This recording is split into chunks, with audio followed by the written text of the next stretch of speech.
1933 e Adolf Hitler acaba de se tornar chanceler da Alemanha. Ele promete transformar a nação humilhada em uma superpotência militar capaz de dominar a Europa. Há apenas um problema gigantesco: a Alemanha está completamente quebrada. Não estamos falando de uma recessão normal. Estamos falando de um país que foi financeiramente destruído não uma, mas 2 vezes em apenas 10 anos. Então, como Hitler conseguiu construir a máquina de guerra mais poderosa do mundo em menos de 6 anos? A resposta envolve um dos esquemas financeiros mais audaciosos e perigosos da história moderna. Um truque contábil tão engenhoso que enganou o mundo inteiro, mas que carregava uma bomba relógio econômica com prazo de validade definido. E quando esse prazo chegasse ao fim em 1939, haveria apenas 2 opções: colapso econômico total ou guerra. Vamos entender como tudo isso funcionou. Para compreender a magnitude do que Hitler precisava realizar, precisamos voltar e entender o estado catastrófico da economia alemã. Em 1923, a Alemanha experimentou uma das piores hiperinflações da história humana. O marco alemão entrou em colapso de forma tão dramática que um único dólar americano valia 4 trilhões de marcos. Pense nisso por um momento. 4 trilhões. Os trabalhadores precisavam ser pagos 2 vezes por dia, porque o dinheiro literalmente perdia valor entre o café da manhã e o almoço. As pessoas iam aos restaurantes e descobriam que o preço da refeição tinha mudado entre o momento que se sentaram e o momento que terminaram de comer. Apólices de seguro de vida que famílias inteiras haviam pago por décadas tornaram-se inúteis da noite para o dia.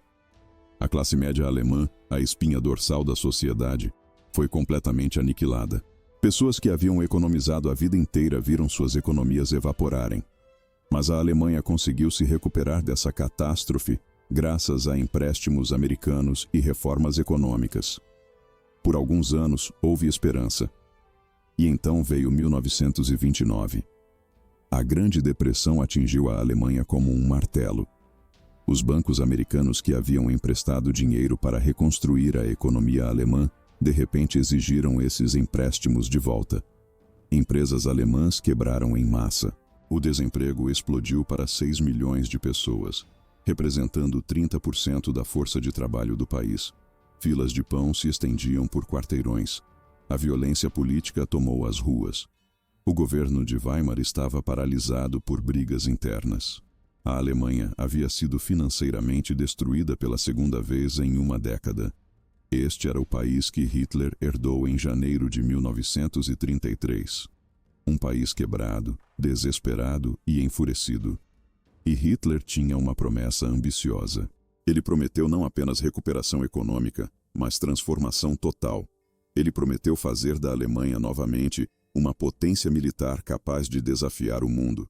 Mas havia um obstáculo aparentemente intransponível. A Alemanha não tinha dinheiro. Absolutamente nenhum. Além disso, o Tratado de Versalhes, imposto após a Primeira Guerra Mundial, limitava severamente o tamanho do exército alemão e proibia completamente certos tipos de armamentos. Como você constrói um exército massivo quando está falido e proibido de ter um exército? A resposta veio de um homem chamado Hjalmar Schacht. Schacht não era nazista. Ele era um economista brilhante que já havia salvado a Alemanha uma vez antes. Foi Schacht quem havia estabilizado o marco durante a hiperinflação de 1923, criando uma nova moeda e restaurando a confiança no sistema financeiro alemão. Em 1933, Hitler o convocou novamente, nomeando-o presidente do Reichsbank, o Banco Central Alemão. A missão de Schacht era aparentemente impossível: financiar o rearmamento massivo da Alemanha sem causar inflação, sem alarmar os credores internacionais e sem revelar ao mundo o que estava acontecendo. Como ele fez isso? Através da criação de um dos esquemas financeiros mais engenhosos e perigosos já concebidos. Schacht inventou algo chamado Mefo Bills. E para entender o gênio e o perigo desse sistema, precisamos entender exatamente como ele funcionava. Schacht criou uma empresa fantasma chamada Metallurgische Forschungsgesellschaft, abreviada como MEFO. No papel, esta empresa existia para pesquisa metalúrgica. Na realidade, era uma casca vazia, uma fachada para ocultar gastos militares massivos. Aqui está como o esquema operava. O governo alemão queria comprar tanques, aviões e armas, mas não podia simplesmente imprimir dinheiro para pagar por eles porque isso causaria inflação desastrosa. Então, em vez de pagar com dinheiro real, o governo pagava os fabricantes de armas com Mefo Bills. Essas eram essencialmente promissórias garantidas pelo governo que diziam: nós não temos dinheiro agora, mas prometeremos pagar você em 5 anos. Mas aqui está a parte genial. Essas Mefo Bills podiam ser trocadas por dinheiro real imediatamente nos bancos privados alemães. Então, um fabricante de armas recebia essas promissórias do governo, ia ao banco e trocava por dinheiro real. O banco então ia ao Reichsbank e Schacht pagava o banco com fundos que não apareciam no orçamento oficial do governo. Era dívida completamente oculta. Do ponto de vista externo, a Alemanha parecia estar administrando um orçamento equilibrado. Nenhuma impressão massiva de dinheiro. Nenhum aumento dramático na dívida oficial. Mas por trás das cortinas, Schacht estava criando uma montanha de dívida secreta que crescia a cada mês. Entre 1933 e 1938, o governo alemão emitiu 12 bilhões de marcos em Mefo Bills. Para colocar isso em perspectiva, isso era mais do que toda a dívida nacional alemã antes de Hitler assumir o poder. E todo esse dinheiro foi direto para rearmamento. Fábricas que haviam produzido máquinas de lavar começaram a produzir tanques. Fábricas de automóveis começaram a produzir caminhões militares. A produção de aeronaves disparou. O desemprego despencou porque milhões de alemães foram colocados para trabalhar construindo armamentos. Para a população alemã comum, parecia um milagre econômico. Hitler havia prometido empregos e os entregou. Ele havia prometido orgulho nacional e estava reconstruindo o exército alemão. Mas Schacht sabia a verdade. Este não era um milagre. Era uma bomba relógio. E o pavio estava queimando. As Mefo Bills tinham prazo de vencimento. 5 anos a partir da emissão. As primeiras foram emitidas em 1934, o que significava que começariam a vencer em 1939. Quando esse momento chegasse, a Alemanha precisaria pagar 12 bilhões de marcos. Dinheiro que ela não tinha. Dinheiro que nunca teve. Schacht percebeu isso antes de qualquer outra pessoa. Em 1937, ele foi até Hitler e disse: precisamos desacelerar. Precisamos reduzir os gastos militares. Se continuarmos nesse caminho, enfrentaremos colapso econômico total. A resposta de Hitler foi demitir Schacht em 1939. Hitler não estava interessado em cautela fiscal. Ele tinha outros planos para resolver o problema de dívida da Alemanha. Aqui é onde a história econômica se torna inseparável da história militar. O modelo econômico que Hitler e Schacht criaram só podia funcionar sob uma condição: expansão constante. A Alemanha precisava conquistar novos territórios para saquear recursos, confiscar riqueza e escravizar populações para trabalho forçado. Não era apenas ideologia nazista impulsionando a conquista.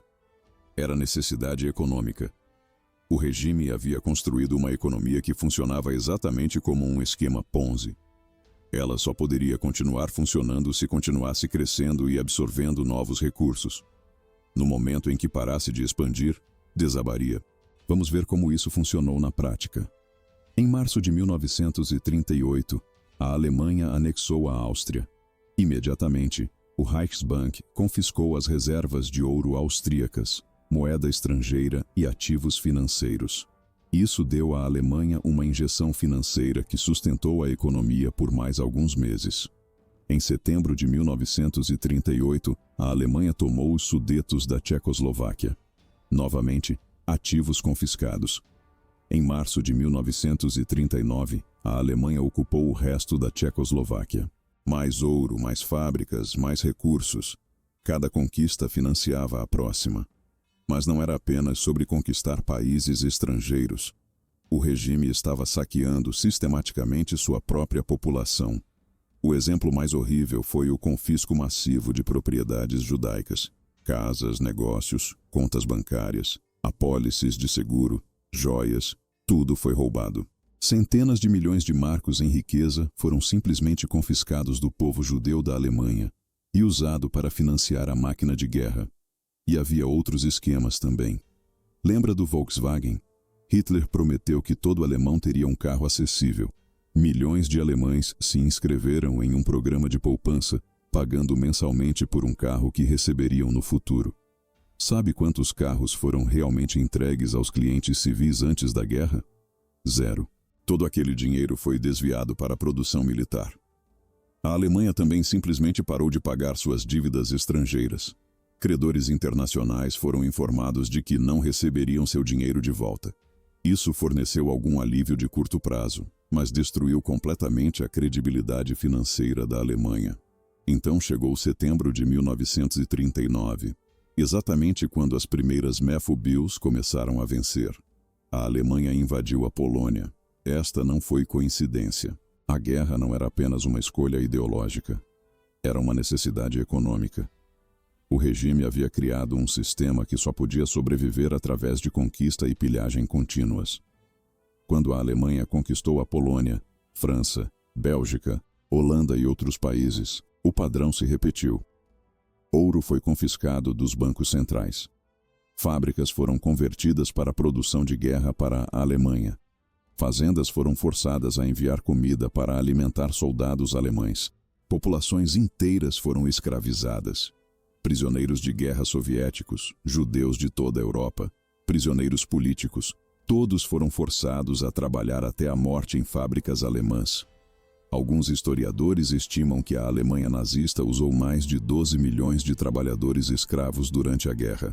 Este não era apenas um crime contra a humanidade.